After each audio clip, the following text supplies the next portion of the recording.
Indian సినిమాలో ఇప్పుడు Pushpa 2 hot topic. Cinema కోసం జనాలు ఓ రేంజ్లో ఎదురు చూస్తున్నారు. రిలీజ్ దగ్గర పడుతున్న కొద్దీ జనాల్లో హైప్ పెరిగిపోతుంది. అసలు ఏ రేంజ్లో సుకుమార్ ప్లాన్ చేశాడంటూ విదేశాల్లో కూడా భారీగా పుష్పపై చర్చ జరుగుతుంది.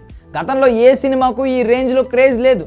బాహుబలి 2 సమయంలో ఉన్న క్రేజ్కు మించి పుష్ప 2 పై క్రేజ్ ఉంది. దీంతో మార్కెట్ కూడా భారీగా జరిగే ఛాన్స్ ఉందని అంచనా వేస్తున్నారు. ఓవర్సీస్లో ఇప్పటికే ప్రీ బుకింగ్ మార్కెట్ మొదలైంది. దీంతో మన తెలుగు రాష్ట్రాల్లో కూడా ప్రీ బుకింగ్ మార్కెట్ భారీగా జరిగే ఛాన్స్ ఉందని అంచనా వేస్తున్నారు ఫ్యాన్స్. ఇప్పటికే 40,000 టికెట్లు అమెరికాలో అమ్ముడయ్యాయి అనే ప్రచారం జరుగుతుంది. దేవర సినిమా రికార్డులను ప్రీ రిలీజ్ మార్కెట్లో పుష్ప 2 బ్రేక్ చేయడం ఖాయంగా కనబడుతుంది. నార్త్ ఇండియాలో భారీగా మార్కెట్ జరిగేలా ప్రమోషన్స్ కూడా ప్లాన్ చేస్తోంది పుష్ప టీం.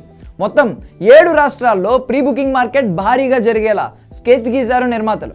అక్కడ ప్రమోషన్స్ కోసం ప్రముఖులను వాడాలని డిసైడ్ అయ్యారు.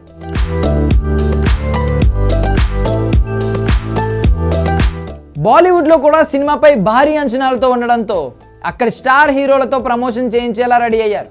ఇక స్టార్ క్రికెటర్లతో కూడా ఆస్ట్రేలియా నుంచి ప్రమోషన్ చేయించాలని అల్లు అర్జున్ ప్లాన్ చేస్తున్నట్లు టాక్. ఇదిలా ఉంటే ఈ సినిమాలో ఐటమ్ సాంగ్ విషయంలో రీసెంట్గా పుష్ప టీం క్లారిటీ ఇచ్చేసింది.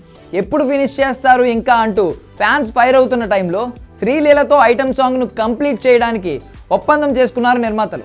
ఇప్పటికే సాంగ్ ఆల్మోస్ట్ ఫినిష్ చేశారని టాక్ వినిపిస్తోంది. చంద్రబోస్ ఈ సాంగ్కు లిరిక్స్ అందించగా తమన్ మ్యూజిక్ అందించినట్లు టాక్. ముందు బాలీవుడ్ స్టార్ హీరోయిన్ శ్రద్ధా కపూర్తో ఈ సాంగ్ చేయించాలని ప్లాన్ చేసిన ఆమె భారీగా డిమాండ్ చేసినట్లు వార్తలు వచ్చాయి.